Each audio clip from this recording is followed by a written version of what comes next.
Learn a rubric from the Phatak's repertory today. Rubric for today is cough, cannot deep enough, Causticum and Rumex.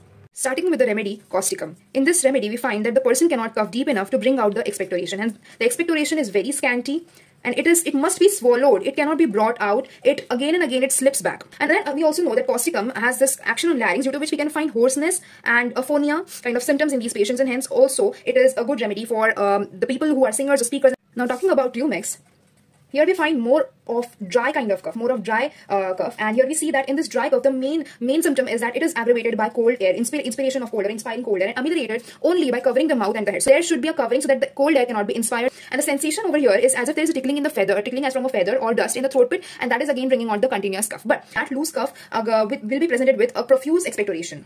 But we've seen in Causticum it is scanty, and it is thin, and it comes by mouthful, so that is much is the quantity of the cough. Again, there's an interesting symptom in these patients that these patients can have cough in pregnancy, which will cause miscarriage.